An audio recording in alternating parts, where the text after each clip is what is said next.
जय हिंद साथियों, मेरा नाम है अरुण कुमार और मैं आपका बहुत बहुत स्वागत करता हूं कृष्णा क्लासेस में। आज का हमारा टॉपिक है प्रायद्वीपीय भारत की नदियां, जिसको हम 3 भागों में डिवाइड करके पढ़ेंगे। पहले भाग में हम पढ़ेंगे प्रायद्वीपीय भारत की वो नदियां जो बंगाल की खाड़ी में गिरती हैं। उसको भी हम 2 पार्ट में बांटेंगे क्योंकि टॉपिक बहुत लंबा है। हम कुछ भी नहीं छोड़ने वाले हैं, बहुत आराम से इस टॉपिक को कवर करेंगे। और इस टॉपिक को कवर करने के बाद कोई भी क्वेश्चन एग्जाम में ऐसा नहीं होगा जो छूट जाए। बस आप मेरे साथ बने रहिए। तो पहला पार्ट है हमारे प्रायद्वीपीय भारत की नदियाँ, पार्ट वन में हम कवर करने वाले हैं दामोदर से लेके गोदावरी तक बंगाल की खाड़ी में गिरने वाली नदियाँ। तो जैसा कि मैंने आपको पहले भी बता चुका हूँ, जब मैंने आपको बताया था पेनिनसुलर प्लेटू पार्ट 1 और 2। अगर आपने वो वीडियो नहीं देखी है तो पहले आप उस वीडियो को देखिए, तभी आपके ज़्यादा अच्छे से समझ में आएगा। हमारा जो प्रायद्वीपीय पठार है, उस प्रायद्वीपीय पठार का ढाल कुछ इस तरह से है। दक्षिण पूर्व दिशा में इसका ढाल है, इसलिए अधिकतर क्या सारी नदियाँ इस तरह प्रवाहित होती हैं एक्सेप्ट ताप्ती एंड नर्मदा। वो ढाल इस तरह से क्यों प्रवाहित होती हैं, वो मैं आपको पेनिनसुलर प्लेटू पार्ट 1 और 2 में बता चुका हूँ। तो देखिए, ये सबसे पहली नदी है हमारी दक्षिण भारत की प्रायद्वीपीय नदी। हम स्टार्ट करते हैं और हमारे सबसे पहले नदी जो आती है उसका नाम है दामोदर। देखिए, ये है दामोदर नदी। ये है दामोदर नदी।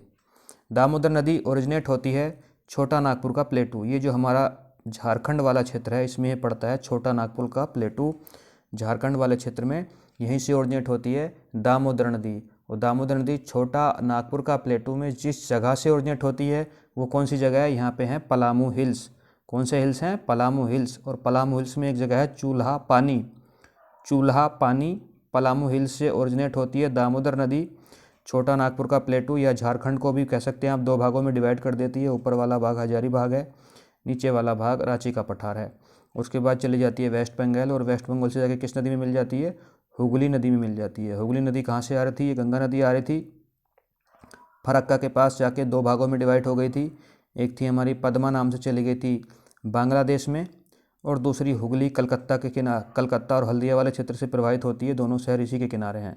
हुगली नदी इस तरह से बहती हुई वेस्ट बंगाल में जाके गिर गई थी Sundarban delta bay of Bengal में। तो उसी नदी में आके मिलती है दामोदर नदी। दामोदर नदी कौन कौन से राज्य से होके प्रवाहित होती है? यह है हमारा झारखंड, यह है हमारा पश्चिम बंगाल। इस नदी को हम कहते हैं बंगाल का शोक। कहते थे बोलेंगे, क्योंकि देखिए यहाँ पे दक्षिण पश्चिम मानसून से भी बहुत ज़्यादा बारिश होती है। और हमारे जो जितने भी चक्रवात आते हैं, उन चक्रवात भी उड़ीसा वाले तट पे आते हैं, तो उस क्षेत्र से भी यहाँ बारिश होती है उसके कारण भी। और यह है उठा हुआ क्षेत्र, तो सारा का सारा पानी चला जाता है दामोदर में। और हमारे बंगाल वाला क्षेत्र जो है, पश्चिमी बंगाल वाला क्षेत्र, इसमें आ जाती है बाढ़, आ जाती थी बाढ़। इसलिए हम इसको कहते थे बंगाल का शोक। लेकिन अभी इस पे बना दी गई है दामोदर नदी घाटी परियोजना के अंतर्गत बहुत सारे डैम बना दिए गए हैं, इलेक्ट्रिसिटी प्रोड्यूस करी जा रही है। इसलिए ये अब बन गई है लाइफ लाइन ऑफ बंगाल। अब बन गई है life line of Bengal due to Damodar नदी घाटी परियोजना। कहाँ पे जाके मिल जाती है? मुहाना कहाँ है इसका? हुगली नदी इन वेस्ट बंगाल, हावड़ा डिस्ट्रिक्ट। ये हावड़ा डिस्ट्रिक्ट है वेस्ट बंगाल का, हावड़ा डिस्ट्रिक्ट। ठीक है।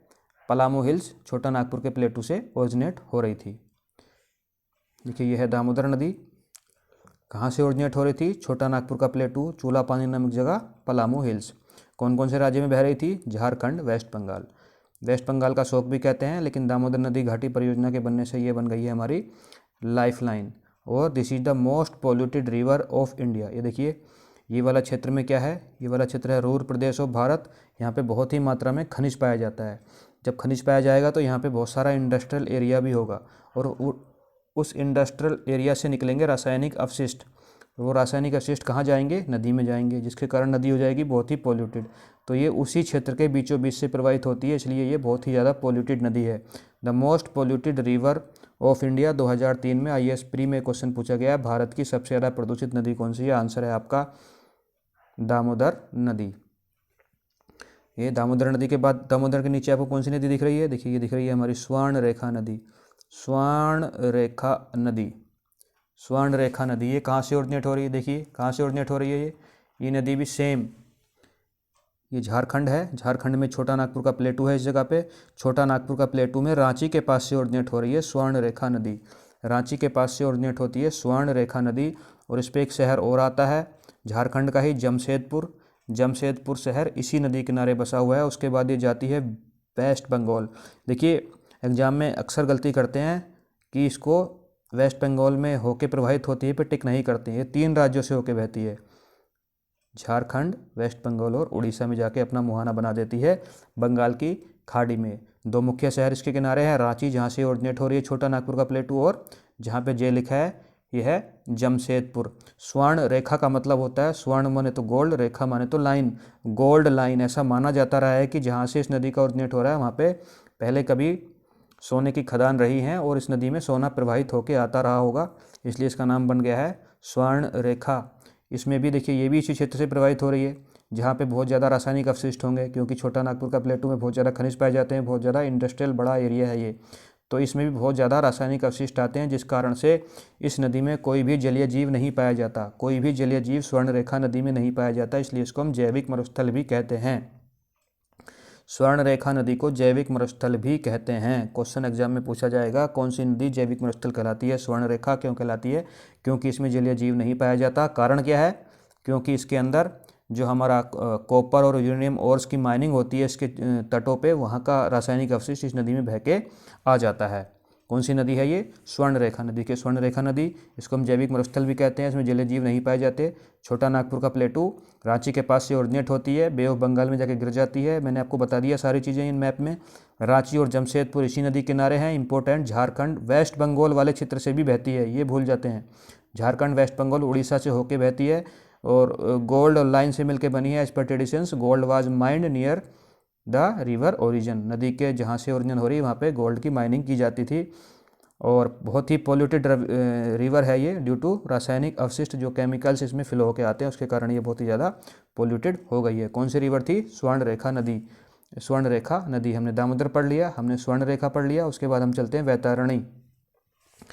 ये सीक्वेंस आपको याद हो जाएगा, इसलिए मैंने आपको सारी नदियों का नाम पहले नहीं बताया है, वरना आप देख के सोचते कि याद कैसे होगा।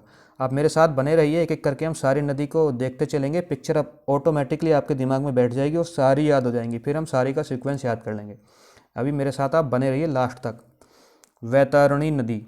वैतरणी नदी हिंदू मैथोलॉजी के हिसाब से एक कहावत है कि इसको पाप की नदी भी कहा जाता है। पाप की नदी, ऐसा माना जाता है अगर किसी ने पाप किया था, ऐसा माना जाता था महाभारत रामायण काल में कि अगर किसी ने पाप किया है तो इस नदी को क्रॉस नहीं कर सकता, इसी के अंदर मर जाएगा, उसका ब्लड, हड्डियाँ सब अलग अलग हो जाएंगी, इसलिए इसको खून की नदी, मांस की नदी, पाप की नदी इस नाम से फेमस है वैतरणी नदी।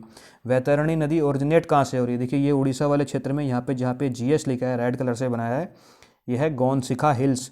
गोनसिखा हिल्स, ऊपर छोटा नागपुर का प्लेटू है और ये है हमारा गोनसिखा हिल्स। गोनसिखा हिल्स से ओरिजिनेट होती है उड़ीसा से ही वैतरणी नदी, और उड़ीसा, केवल उड़ीसा राज्य में प्रवाहित होकर जाके बे ऑफ बंगाल में गिर जाती है। केवल उड़ीसा राज्य में ही प्रवाहित होती है। इसके बारे में जानने के लिए इतना ही है। उसके नीचे आपको दिख रही है ये है हमारी ब्राह्मणी। हमने देखा दामोदर, स्वर्णरेखा, वैतरणी, उसके बाद है हमारी ब्राह्मणी। ब्राह्मणी भी बे ऑफ बंगाल में ही अपना मुहाना बनाती है। ब्राह्मणी भी बे ऑफ बंगाल में ही अपना मुहाना बनाती है और ये 2 नदियों के मिलने से बनती है। देखिए 2 नदियाँ आ रही हैं, ये 2 नदियाँ आ रही हैं। एक नदी का नाम है साउथ कोयल, साउथ कोयल नदी। अभी लिखिए मत, मैं आपको सब लिखवाऊंगा। ये नदी है साउथ कोयल नदी और ये है शंख नदी। आप केवल देखते रहिए मैप पे। ये शंख नदी है, साउथ कोयल नदी है। कहाँ से ओरिजिनेट हो रही है? ये क्या है? छोटा नागपुर का प्लेटू, झारखंड, रांची के पास का क्षेत्र है ये। छोटा नागपुर का प्लेटू झारखंड, रांची के पास से ओरिजिनेट हो रही है शंख और कोयल। शंख और कोयल आगे आके आती हैं। ये वाला क्षेत्र जो दिख रहा है आपको, जहाँ पे ब्लैक बना हुआ है, ये उत्तरी उड़ीसा में है। जमशेदपुर शहर, जमशेदपुर शहर, जमशेदपुर नहीं, सॉरी ये गलत हो गया है। जमशेदपुर तो हमारा स्वर्ण रेखा किनारे था। यह है राउरकेला, यह है राउरकेला शहर। तो राउरकेला शहर को हम कहते हैं इस्पात नगर भी कहते हैं और स्टील सिटी ऑफ उड़ीसा भी कहते हैं, ये क्योंकि यहाँ पे steel authority of India limited SAIL का बहुत बड़ा फैक्ट्री या कारखाना लगा हुआ है। तो जो 2 रिवर आ रही थी, एक थी हमारी साउथ कोयल, दूसरी थी हमारी शंख। दोनों राउरकेला वाले क्षेत्र में, राउरकेला के किनारे ही आके मिल जाती हैं। राउरकेला इसी नदी के किनारे बसा हुआ है और दोनों मिलने के बाद बन जाती हैं ब्राह्मणी। साउथ कोयल और शंख। क्वेश्चन एग्जाम में पूछा जाता है किन 2 नदियों के मिलने से ब्राह्मणी नदी का उद्गम होता है, आंसर है हमारा साउथ कोयल और शंख। कौन सी जगह वो दोनों नदियाँ आके मिलती हैं? राउरकेला उड़ीसा, और उसके बाद बन जाती है ब्राह्मणी नदी और प्रवाहित होती हुई उड़ीसा क्षेत्र में जाके मिल जाती है बंगाल की खाड़ी में, जाके मिल जाती है बंगाल की खाड़ी में। अभी देखिए, अभी आप लिखिए ब्राह्मणी रिवर हमने ऊपर देखा, वैतरणी नदी देखा पहले, उसके बाद ब्राह्मणी आया था। वैतरणी नदी गोंडसिका हिल्स उड़ीसा से निकली थी, केवल उड़ीसा राज्य में प्रवाहित होती थी और बे ऑफ बंगाल में जाके गिर जाती थी। इतना ही इसके लिए, इसमें इतना ही जानने योग्य है। ब्राह्मणी, उसके बाद आई थी ब्राह्मणी। अब हमें जो हमारा सीक्वेंस चल रहा है वो चल रहा है नॉर्थ टू साउथ हम चल रहे हैं। ब्राह्मणी नदी दो नदियों के मिलने से बनी थी, साउथ कोयल और शंख के मिलने से बनी थी। दोनों छोटा नागपुर के प्लेटू रांची वाले क्षेत्र से निकल रही थी। राउरकेला में दोनों नदियाँ आके मिली और बे ऑफ बंगाल में गिर गईं। किस नाम से? दोनों नदियाँ मिलकर क्या नाम बन गई? दोनों नदियाँ मिलकर बन गई ब्राह्मणी नदी। कौन से प्रदेश में प्रवाहित हो रही है ब्राह्मणी नदी? तो देखेंगे आप, झारखंड और उड़ीसा वाले क्षेत्र में प्रवाहित हो रही है। दो स्टेट आ रहे हैं, और राउरकेला इसी नदी के किनारे बसा हुआ है।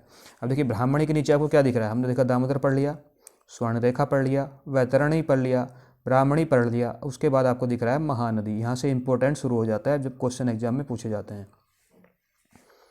ब्राह्मणी नदी,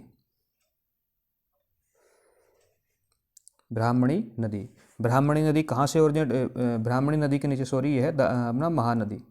ये देखिए, ये वाला जो पीला वाला क्षेत्र बनाया गया है, ये पीला वाला क्षेत्र है हमारा छत्तीसगढ़। पीला वाला क्षेत्र है हमारा छत्तीसगढ़, और छत्तीसगढ़ वाले क्षेत्र से ही ओरिजिनेट हो रही है हमारी महानदी। छत्तीसगढ़ वाले क्षेत्र से ही ओरिजिनेट हो रही है हमारी महानदी। छत्तीसगढ़ में देखिए, ये वाला क्षेत्र जो दक्षिण छत्तीसगढ़ वाला क्षेत्र है, ये दक्षिण छत्तीसगढ़ वाला क्षेत्र जो है, इसको हमने कहा था दंडकारंडे का पहाड़। दंडकारंडे मैंने आपको पढ़ाया था, दंडकारंडे पठार याद कीजिए अगर आपको याद आ रहा है। अगर आपको याद नहीं आ रहा है तो आप पहले जाके देखिए पेनिनसुलर प्लेटू पार्ट 2। ये वाला क्षेत्र जो है दंडकारंडे है। यहाँ पे है मैकाल पर्वत। कुछ बुक्स में इसका ओरिजिन मैकाल पर्वत से भी बताया जाता है। दोनों के बीच में है धमतरी डिस्ट्रिक्ट, और धमतरी डिस्ट्रिक्ट में यहाँ पे जो पहाड़ है, यहाँ पे जो उठी हुई जगह है, उसका नाम है सिहावा माउंटेन। ये याद रखिएगा, सिहावा माउंटेन। ये सिहावा माउंटेन है धमतरी डिस्ट्रिक्ट छत्तीसगढ़ में। यहाँ से ओरिजिनेट होती है महानदी, छत्तीसगढ़ में फिलो होती है। यहाँ पे एक बड़ा सा बेसिन बनाती है जिसे हम धान का कटोरा भी कहते हैं। ये हम आपको बता चुके हैं पेनिनसुलर प्लेटू पार्ट 2 में। उसके बाद चली जाती है हमारी ये नदी उड़ीसा महानदी, और यहाँ पे एक बहुत बड़ा डैम बना हुआ है। क्या नाम है उस डैम का? उस डैम का नाम है हीराकुंड डैम। हीराकुंड डैम कौन सी नदी पे बना हुआ है? तो महानदी पे बना हुआ है। हीराकुंड डैम दुनिया का और भारत का सबसे लंबा अर्थन डैम है। The longest dam, earthen dam in the world. Earthen का मतलब होता है मिट्टी से बना हुआ। इस डैम को बनाने में सरिया, सीमेंट, ईंट, बजरी का इस्तेमाल नहीं किया गया है, मिट्टी से ही बना हुआ है। और the longest earthen dam in the world, earthen याद रखिएगा, longest earthen dam in the world. यहाँ पे इसकी एक सहायक नदी इस तरफ से आके मिलती है, इसका नाम है इब, इब, IB, इब। जहाँ पे इब और महानदी आपस में मिल जाती हैं, वहीं पे बना हुआ है हीराकुंड डैम। और हीराकुंड डैम के आगे ये नदी उड़ीसा से प्रवाहित होती है, और चिल्का झील के जस्ट ऊपरी चिल्का झील है। यहाँ पे देखिए उड़ीसा वाले क्षेत्र में चिल्का झील, ये the longest lagoon lake in Asia है। वर्ल्ड की सबसे बड़ी लैगून्स में भी सम्मिलित है। भारत की सबसे बड़ी खारे पानी की झील भी है। जब हम झीलों वाला चैप्टर पढ़ेंगे तो इसको पूरा डिटेल से पढ़ेंगे। तो यहाँ पे एक जगह है पारादीप, उड़ीसा में एक जगह है पारादीप, जो कि एक पोर्ट है, जो कि एक पोर्ट है, बंदरगाह है। तो पारादीप के पास उड़ीसा में जाके नदी अपना मुहाना बनाती है। पारादीप भी एग्जाम में पूछा जाता है। इस नदी के किनारे कौन कौन से शहर बसे हुए हैं? तो यहाँ पे ही बसा हुआ है पुरी, यहाँ पे बसा हुआ है कटक। कटक और पुरी दोनों महानदी के किनारे बसे हुए हैं। हीराकुंड वाले क्षेत्र से लेके पारादीप वाले क्षेत्र तक इस पे है नेशनल वाटरवे नंबर 5। यहाँ पे नेशनल वाटरवे नंबर 5 भी बनाया गया है। इसकी जो मुख्य सहायक नदियाँ हैं, जो राइट बैंक ट्रिब्यूटरी हैं, इस तरह से देखिए सहायक नदियाँ पूछी जाएंगी। एक सहायक नदी हम ऊपर पीछे दामोदर की भूल गए हैं, हम यहाँ रिकॉल कर लेते हैं। देखिए आपने पढ़ा होगा ये बराक, बराक, बराक किसकी सहायक नदी थी? बराक याद कीजिए, मैंने आपको ब्रह्मपुत्र वाले चैप्टर में पढ़ाया है। बराक जो थी वो मणिपुर से ओरिजिनेट हो रही थी, और जाके मेघना में मिल जाती थी। लेकिन अगर आपसे पूछेगा बराकर, बराक और बराकर दोनों नाम सुनने में एक से लग रहे हैं। बराकर दामोदर की सहायक नदी है, दामोदर की सबसे लंबी सहायक नदी है। दामोदर जो है ऊपर हमारी रिवर, इस दामोदर की सबसे लंबी सहायक नदी है बराकर। ये क्वेश्चन एग्जाम में पूछा गया है, बराकर किसकी सहायक नदी है? दामोदर की। तो अभी हम पढ़ रहे थे महानदी। तो महानदी की जो राइट बैंक ट्रिब्यूटरीज हैं, जो राइट साइड से आके मिलती हैं, राइट साइड से आके मिलती हैं, जो इस तरफ से आके मिलेंगी, उनका नाम है जोंक, ओंक और तेल। नाम याद रखिएगा, मैं आगे आपको नाम दिखाई देता हूँ। देखिए ये सहायक नदियाँ, जो सहायक नदी राइट बैंक ट्रिब्यूटरी हैं वो जोंक, ओंग और तेल। खाली नाम इम्पोर्टेंट है, जोंक, ओंग और तेल। जो लेफ्ट बैंक ट्रिब्यूटरी हैं जो ऊपर से आके मिलेंगी वो है मंड, इब और शियोनाथ। मंड, इब और शियोनाथ।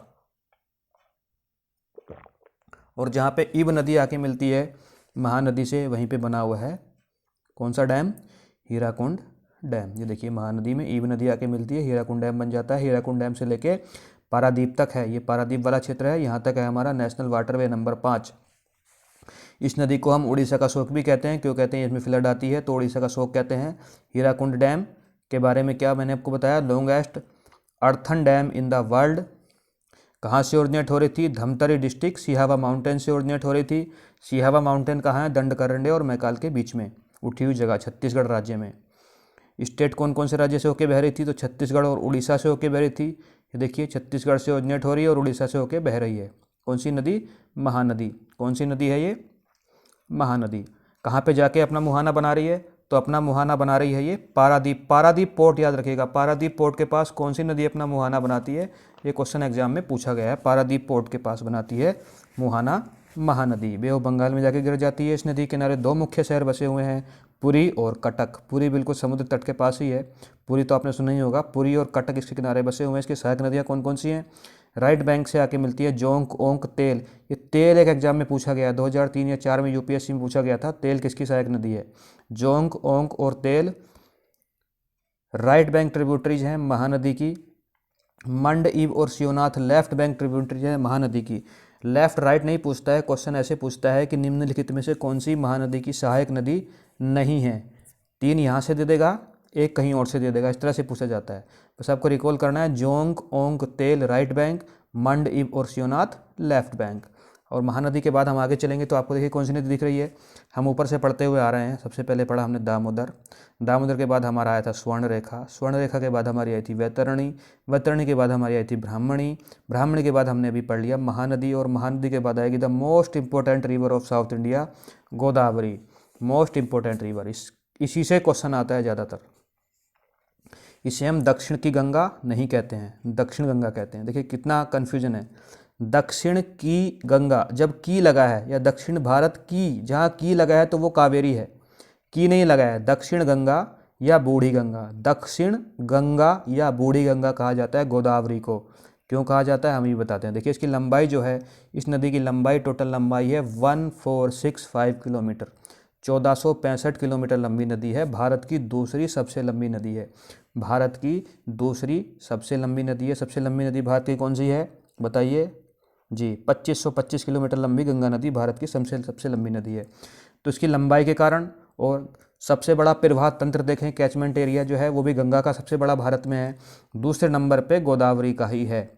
तो इसका कैचमेंट एरिया और लंबाई के कारण इसको गंगा से कंपेयर किया जाता है और इसको दक्षिण गंगा या बूढ़ी गंगा कहते हैं। क्वेश्चन ऐसे पूछा जाए, दक्षिण भारत की सबसे लंबी नदी या दक्षिण भारत का सबसे बड़ा अपवाह तंत्र किस नदी का है? आंसर होगा गोदावरी, अगर केवल दक्षिण भारत का पूछा गया है तो। ठीक है, second longest river of India and longest river of south India, answer होगा गोदावरी। कहाँ से ओरिजिनेट होती है? देखिए ये जो हरा वाला क्षेत्र है स्टेट, ये आपको पता ही है, ये महाराष्ट्र है। महाराष्ट्र में ये इस तरफ वाला क्षेत्र जो है ये है हमारा वेस्टर्न घाट, और वेस्टर्न घाट का जो ऊपर वाला क्षेत्र है इसको हम बोलते हैं सह्याद्री। ये है, मैंने आपको सब बताया है पेनिनसुलर प्लेटू पार्ट 2, जाके वो वीडियो आप देख लीजिए। तो यहीं पे एक श्रृंखला है ब्रह्मगिरी, ब्रह्मगिरी श्रृंखला में एक पर्वत चोटी है नासिक डिस्ट्रिक्ट के अंदर महाराष्ट्र में, जिसका नाम है त्र्यंबकेश्वर। त्र्यंबकेश्वर हिंदू माइथोलॉजी से जुड़ा हुआ है, क्यों जुड़ा हुआ है आप कमेंट करके बताइए। त्र्यंबकेश्वर महाराष्ट्र में नासिक डिस्ट्रिक्ट से ये नदी ओरिजिनेट होती है। महाराष्ट्र में प्रवाहित होने के बाद चली जाती है तेलंगाना, ये तेलंगाना वाला क्षेत्र है।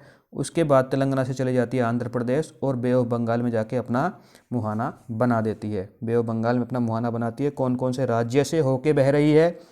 महाराष्ट्र, तेलंगाना, आंध्र प्रदेश। महाराष्ट्र, तेलंगाना, आंध्र प्रदेश। इस नदी के कौन कौन से किनारे, कौन कौन से मुख्य शहर हैं? तो देखिए त्र्यंबकेश्वर से निकल रही है, तो त्र्यंबकेश्वर तो उसके किनारे हो गई। उसके बाद यहाँ पे नासिक और नागपुर भी इसी नदी के किनारे है। नासिक और नागपुर भी इसी नदी के किनारे बसे हुए हैं।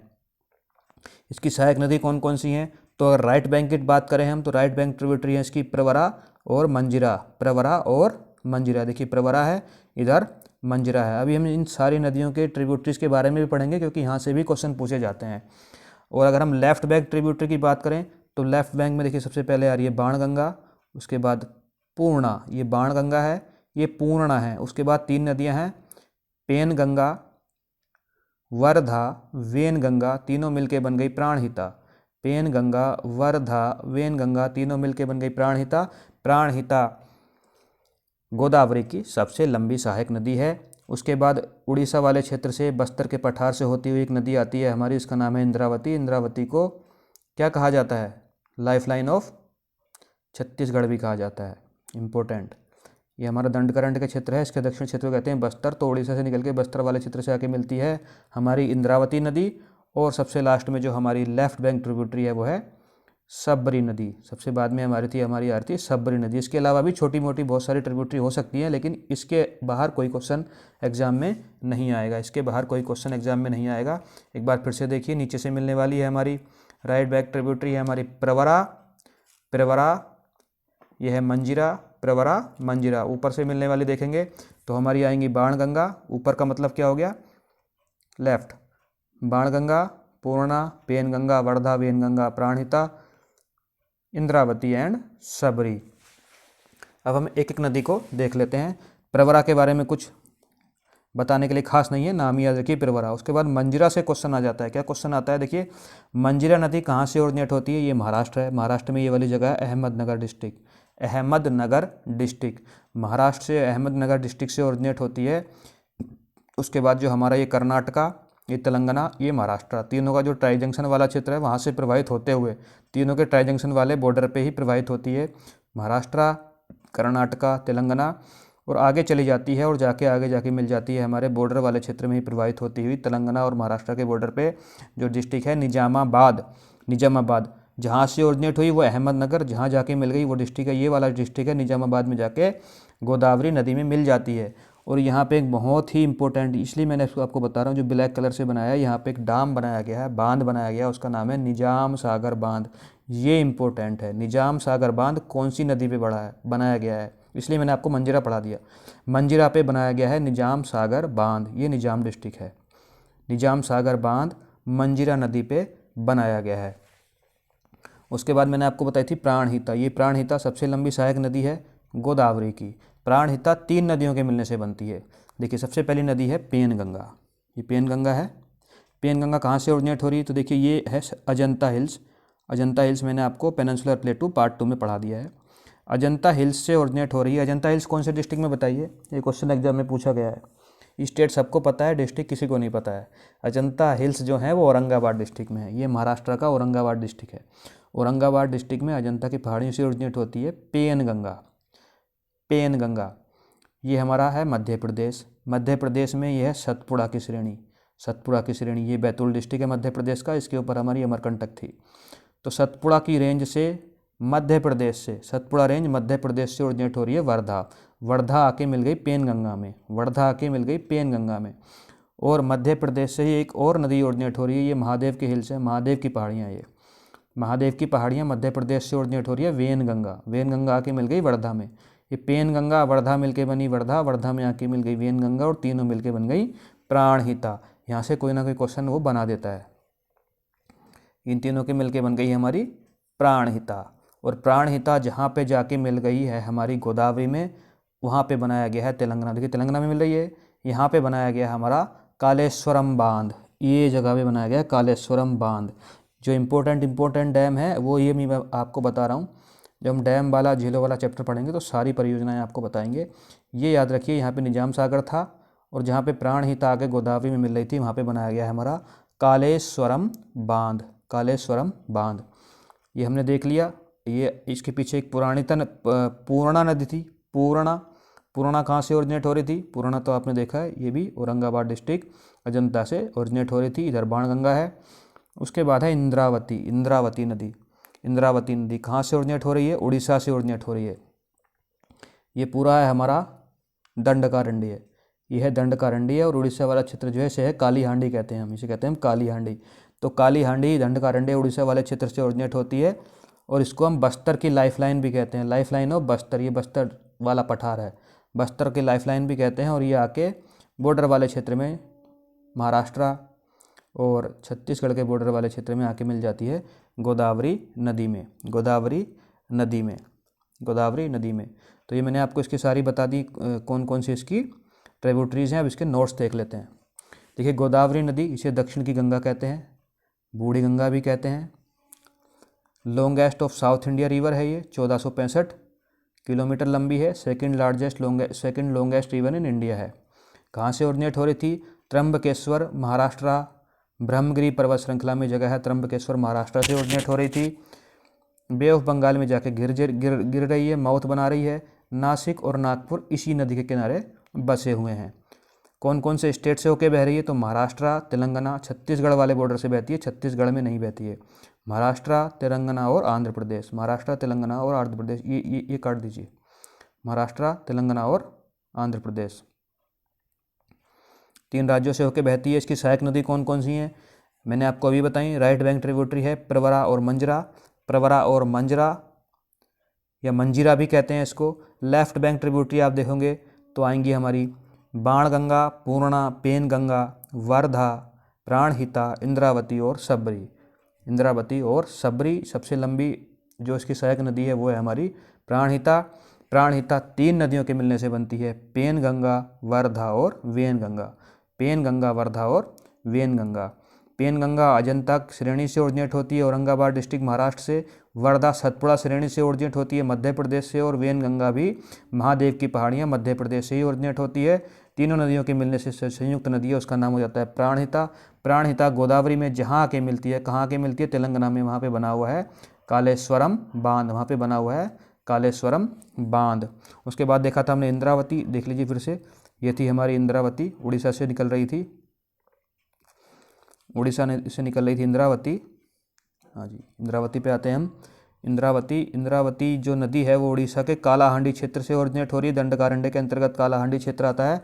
इसे हम लाइफलाइन ऑफ बस्तर भी कहते हैं, बस्तर भी कहते हैं। उसके बाद हमने देखा था एक मंजीरा जो नीचे से आके मिल रही थी, ये थी मंजीरा। ये है मंजीरा, मंजीरा नदी जो कि राइट बैंक ट्रिब्यूटरी है। तो मंजीरा कहाँ से ओरिजिनेट हो रही थी? अहमदनगर डिस्ट्रिक्ट महाराष्ट्र से ओरिजिनेट हो रही थी। तेलंगाना में जाके निजामाबाद में जाके गोदावरी में मिल जा रही थी। और तेलंगाना में ही इसके ऊपर एक डैम बनाया गया है, निजाम सागर डैम। ये क्वेश्चन पूछा जाता है, निजाम सागर डैम बांध कौन सी नदी पे बनाया गया है? इसकी ट्रिब्यूटरीज आप एक बार फिर से रिकॉल कर लीजिए, थोड़ा जूम कर लेते हैं इसको। लेफ्ट बैंक ट्रिब्यूटरीज हैं हमारी बाणगंगा, बाणगंगा, पूर्णा, बाणगंगा, पूर्णा, बाणगंगा, पूर्णा। उसके बाद 3 नदियाँ पेनगंगा, वर्धा, वेनगंगा। पेनगंगा, वर्धा, वेनगंगा मिलके बन गई हमारी प्राणहिता। और नीचे उड़ीसा वाले क्षेत्र में हमारी इंद्रावती और सबरी। इंद्रावती और सबरी उड़ीसा वाले क्षेत्र में है। राइट बैंक की बात करें तो प्रवरा और मंजीरा, ये ही इसकी मुख्य ट्रिब्यूटरीज हैं। इसके अलावा बहुत सारी ट्रिब्यूटरीज होंगी लेकिन वो इंपॉर्टेंट नहीं है। अब देखिए मैंने आपको बताया कि ये नदी कौन कौन से राज्य से होकर बहती है। तो ये नदी 3 राज्यों से होकर बहती है, महाराष्ट्र, तेलंगाना, आंध्र प्रदेश।